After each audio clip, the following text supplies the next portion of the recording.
Good morning.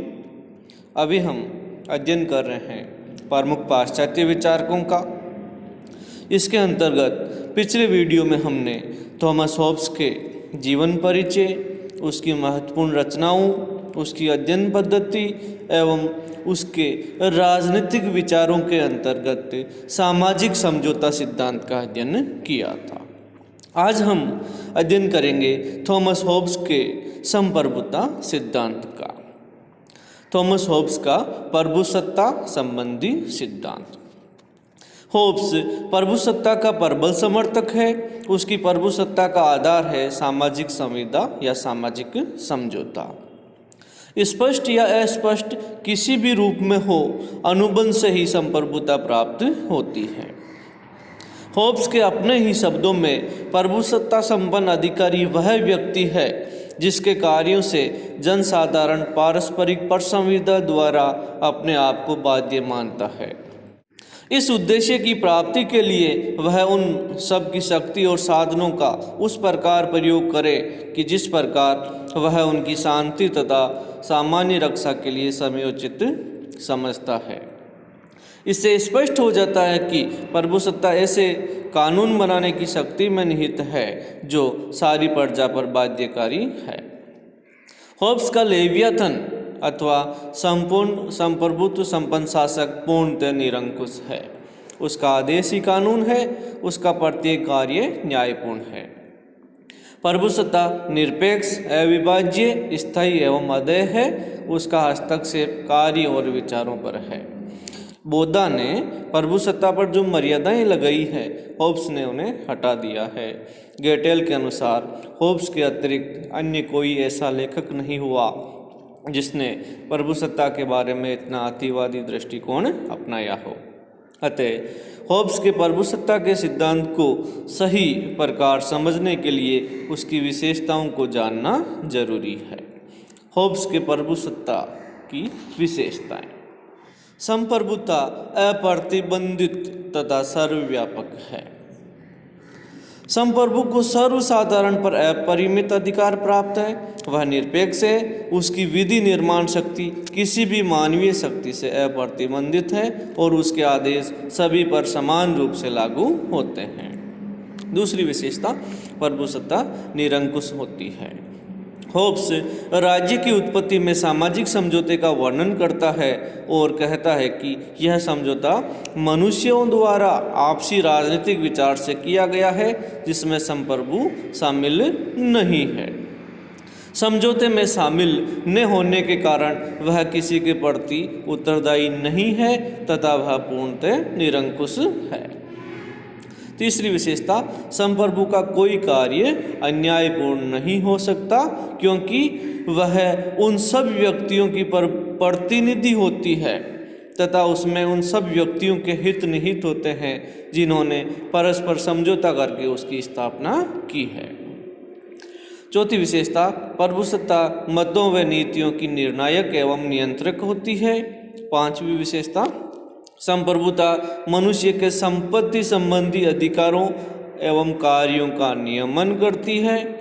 छठी विशेषता है, संप्रभुता अविभाज्य व अपृथकीकरणीय होती है। हॉब्स के अनुसार संप्रभु सत्ताधारी की शक्ति को विभाजित नहीं किया जा सकता। सातवीं विशेषता, प्रभुसत्ता की शक्ति किसमें है अथवा इसका प्रयोग कौन करेगा। यदि प्रभुसत्ता एक व्यक्ति में निहित है तो शासन का स्वरूप राजतंत्र होगा, कुछ व्यक्तियों में निहित है तो कुलीन तंत्र होगा और सब लोगों में निहित है तो लोकतंत्र होगा। हॉब्स के अनुसार मिश्रित या सीमित शासन प्रणाली की बात करना व्यर्थ है क्योंकि प्रभुसत्ता अविभाज्य है। हॉब्स के विचारों की आलोचना और उसका मूल्यांकन। हॉब्स के विचारों को समर्थन मिलना तो दूर रहा, सर्वत्र उसकी तीव्र आलोचना की गई। राजतंत्रवादी, संसदज्ञ, धार्मिक विचारक सभी उसके आलोचक हो गए। उसके ग्रंथ लेवियाथन की विचारकों द्वारा कटु आलोचना की गई। क्लेरेंडन ने हॉब्स की पुस्तक को जलाकर यहाँ तक कह डाला कि मैंने कभी कोई ऐसी पुस्तक नहीं पढ़ी जिसमें इतना राजद्रोह, विश्वासघात और धर्मद्रोह भरा हो। होब्स की आलोचना में उस पर पहला दोष ये लगाया जाता है कि उसका मानव स्वभाव का चित्रण अनुचित, अतिरंजित और एकपक्षीय है। दूसरी आलोचना, होब्स की सामाजिक अनुबंध की कहानी नितांत भ्रमपूर्ण है। तीसरी आलोचना, होब्स समाज को अराजकता से बचाने का एकमात्र विकल्प सर्वोच्च एवं निरंकुश शासन सत्ता को समझता है, पर यह धारणा सही नहीं है। चौथी आलोचना, राजसत्ता को निरंकुश एवं असीमित रूप से शक्तिशाली बनाए रखने के लिए होब्स ने उससे समझौते में सम्मिलित पक्षों से अलग रखा है। तार्किक दृष्टि से ऐसा एक पक्षीय समझौता असंगत है, क्योंकि समझौता सदैव दो पक्षों में होता है। पांचवी आलोचना, होब्स राज्य और सरकार के मध्य कोई भेद नहीं करता, जबकि ये दो भिन्न सत्ताएं हैं।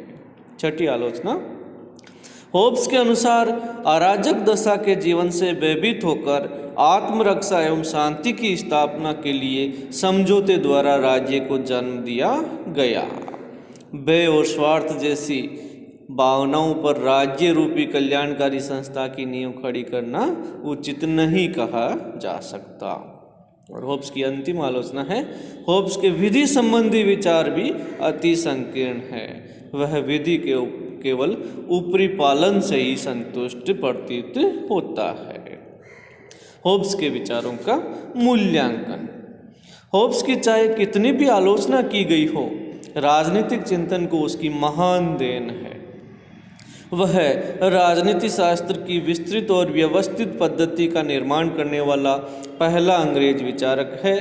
प्रभुसत्ता का प्रतिपादन चाहे पहले किया जा चुका हो, किंतु एक निरपेक्ष और असीम प्रभुसत्ता का स्पष्ट विवरण सर्वप्रथम उसने ही दिया। उसकी प्रभुसत्ता और विधेयात्मक कानून संबंधी धारणा का ही विकास 19वीं सदी के महान विचारक जॉन ऑस्टिन ने किया।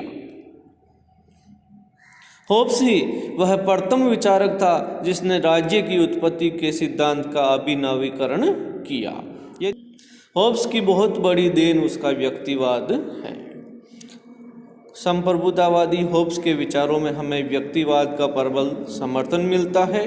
उसने व्यक्ति के कल्याण और उसकी सुरक्षा को साध्य घोषित किया है।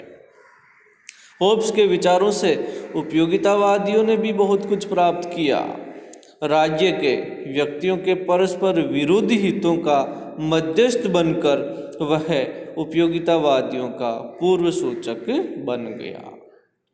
तो आज हमने होब्स के संप्रभुता सिद्धांत का अध्ययन किया। उम्मीद है ये वीडियो आपको अच्छा लगा होगा। Thank you very much.